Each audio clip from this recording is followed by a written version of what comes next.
se escuchará tu voz. Ecuador, mañana sale el sol. Ecuador, busquemos una solución. La esperanza existe, el pasado terminó. El futuro llegará si trabajamos juntos. Fernando Villamar, coordinador de Sociedad Patriótica en la ciudad de Guayaquil, también ha sido docente universitario en la materia de economía. Gracias por acompañarnos, economista Villamar, bienvenido. Gracias a ti, Luisa, un saludo muy cordial a todos nuestros amigos oyentes. Y quisiera empezar, Luisa, felicitándote porque sé que recibiste una condecoración por el Colegio de Periodistas y es realmente meritorio hacer público este tipo de logros porque eso es lo que necesita el país, ¿no? Personas idóneas y bien profesionales en el área en la que se desenvuelven, ¿no? Con respecto a lo que tú mencionabas, yo creo que el país necesita un baño de verdad, ¿no? Un baño de verdad en cuanto a lo que se dijo en el informe de la Nación y la realidad básicamente de la economía ecuatoriana. Economista, precisamente y a propósito de eso, gracias ante todo por sus palabras tan generosas a esta servidora. Y bueno, no hago sino cumplir con mi labor, que es comunicar e informar siempre con objetividad. El presidente de la República dijo, entre otros temas, que tras 9 años de gestión, al iniciar su último año de gobierno, ofreció, sin paquetazos, sin congelamiento, sin los saqueos de antaño, llevar humildemente la barca de la patria a buen puerto. Fueron las expresiones del primer mandatario. Y adicionalmente él dijo que la economía había crecido 2 veces, mucho más de lo que había crecido anteriormente, cosa que es una falacia. Y menciono por qué.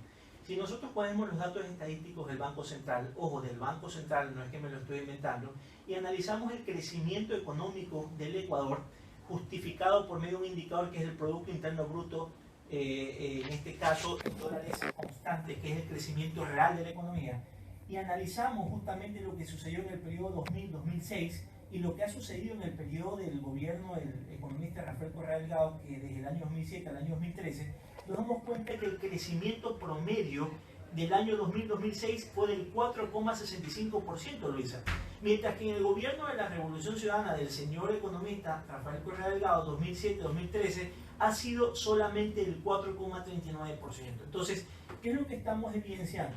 Que el crecimiento pasado superó indiscutiblemente el crecimiento del periodo del actual gobierno.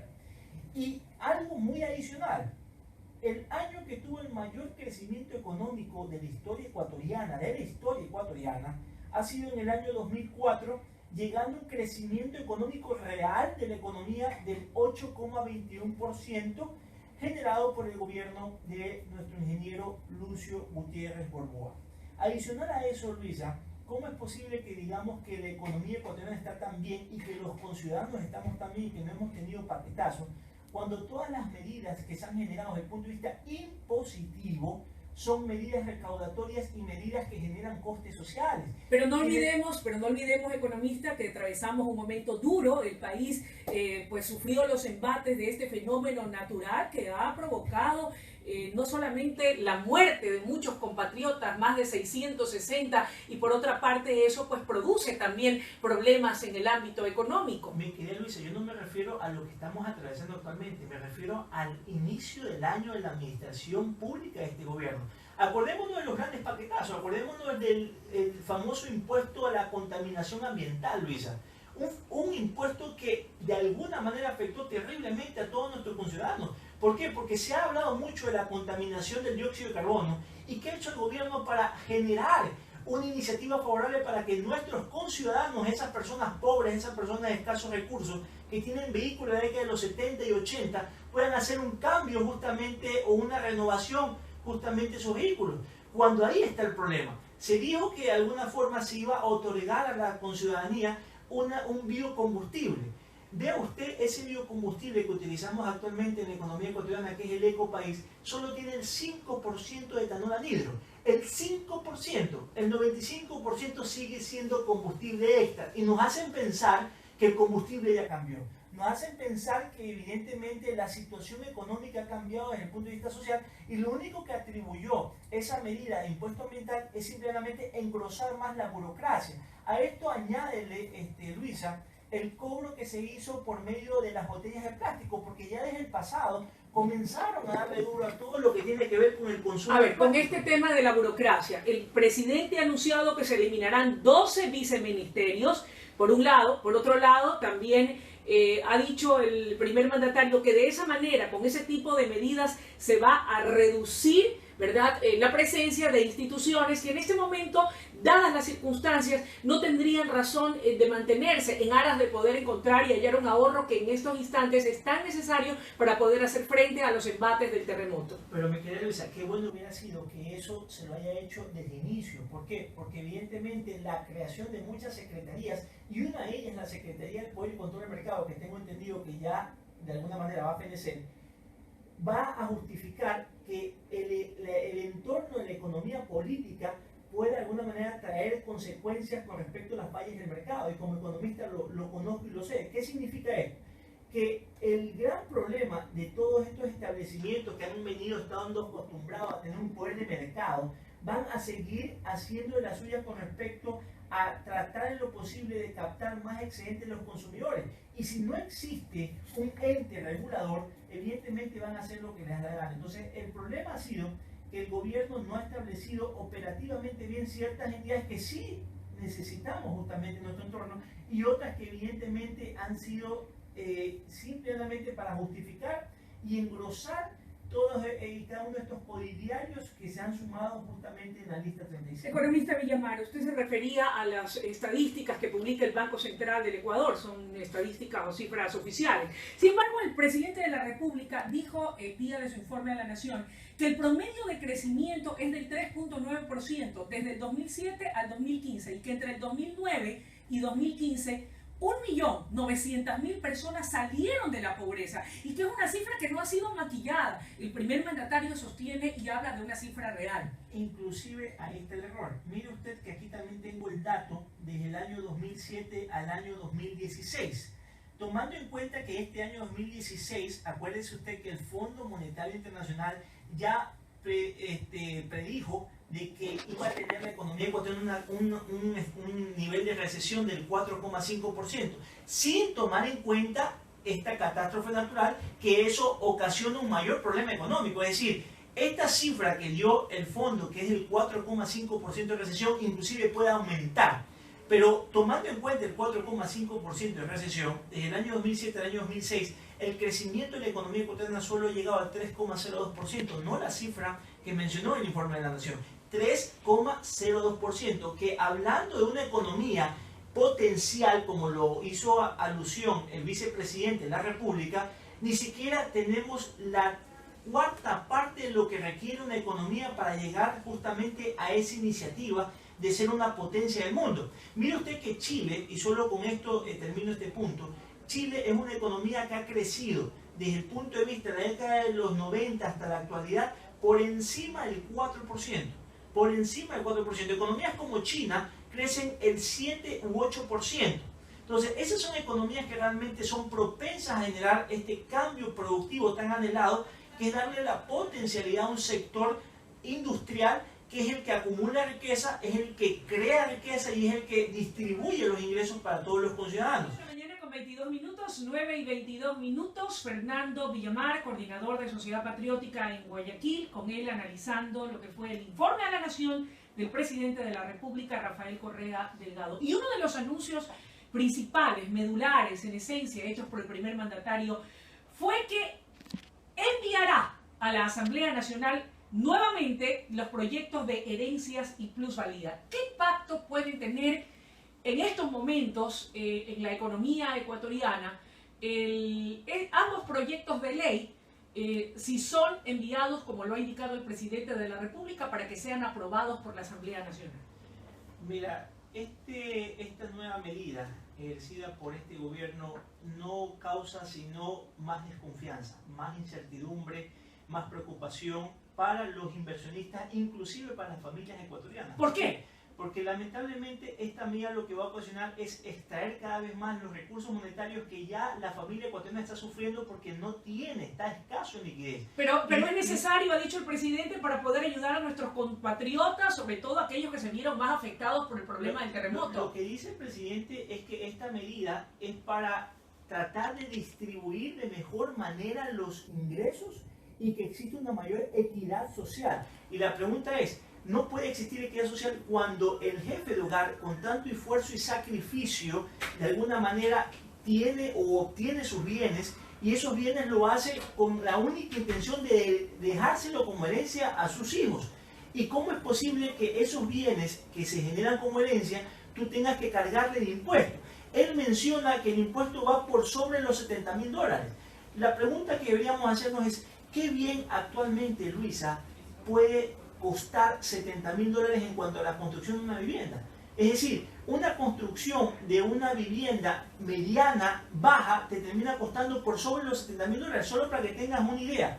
La gran mayoría de jóvenes hoy por hoy que se han ido de Guayaquil y se han insertado justamente a zonas muy alejadas, como en este caso puede ser Daule o vía San Borondón, no, el pueblo San Borondón, esas casas, hablando de una dimensión de 100 metros cuadrados con una casa pequeña, estamos hablando de 10 por 10, ¿no? Te termina costando $110.000. Y ahí agrégale todos los beneficios que por ley ellos van a obtener por medio de los gobiernos en cuanto tiene que ver con carreteras, hospitales, escuelas. Todo eso va a incrementar. Pero ¿qué pasa? Y es lo que va a generar ese gran problema de recaudación tributaria que va a hacer el gobierno. Pero no es menos cierto que no hay la suficiente equidad. Y aquí me voy a poner yo como abogado del diablo. Hay inequidades aún. Eso no vendría en todo caso a poner fin a esas inequidades. Pero no es necesario implementar medidas que permitan terminar de una vez por todas con la inequidad. En términos económicos hay una medida que te justifica el hecho de ser más equitativo. Esa medida es el cobro de un impuesto directo, no indirecto, como lo están haciendo actualmente, tanto con el IVA como la ley de herencia y plusvalía, sino es el impuesto a la renta, el impuesto que justifica que tú pagues de acuerdo a lo que tú generas de ingresos. Eso estamos totalmente de acuerdo. En Estados Unidos, en países como Alemania, pagan más quienes tienen más ingresos.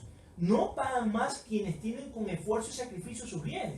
Tú el día de mañana te puedes endeudar, Luisa, con un bien de $150.000 y no por el hecho de que tú te compres ese bien, tú tengas en este caso la intención de ser, como lo cataloga justamente el presidente, una persona rica o de exorbitantes recursos o pelucona. Simplemente tú has hecho ese esfuerzo para poder justificar un bien que va a quedar como herencia para tu familia. Pero no es justo y razonable que aquel que más tiene, que tiene una gran fortuna y tiene un gran capital y ha amasado una fortuna, la pueda también compartir con aquellos que no tienen. Pero siempre y cuando eso esté reflejado mediante el impuesto de la renta que tienen que pagar las personas naturales y personas jurídicas. ¿Por qué no puede ser mediante el proyecto de herencias y plusvalía? Porque ese proyecto va a afectar justamente y va a castigar a los que menos tienen, no a los que más tienen. ¿Por qué? Porque los que más tienen, y ya lo hemos vivido justamente en el escenario ecuatoriano, ¿qué es lo que hacen? Aunque no sea legítimo, pero sí sea legal, sacan sus recursos a otras economías donde no les cobran impuestos, donde generan más riqueza, y esa riqueza de alguna manera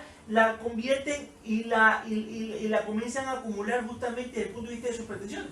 Ese tipo de consecuencias va a afectar más al que menos tiene, a las familias de escasos recursos que con tanto esfuerzo, vuelvo y repito, hacen lo necesario para que sus familiares puedan tener un techo donde vivir a futuro. Y eso no es tolerable, porque son impuestos que castigan y generan un coste social. Es decir, aquí el día de mañana lo que va a suceder es que esos impuestos van a trasladarse a aquellos jóvenes o a aquellas familias que no van a poder ni siquiera tener las facilidades para un crédito, las facilidades para poder acceder a una vivienda digna, porque evidentemente va a ser todo costoso en cuanto tiene que ver con la construcción y con los adecuamientos que esto requiere justamente una vivienda. Aclarado ese punto, a partir de este 1 de junio entra en vigencia el 14% del impuesto al valor agregado IVA.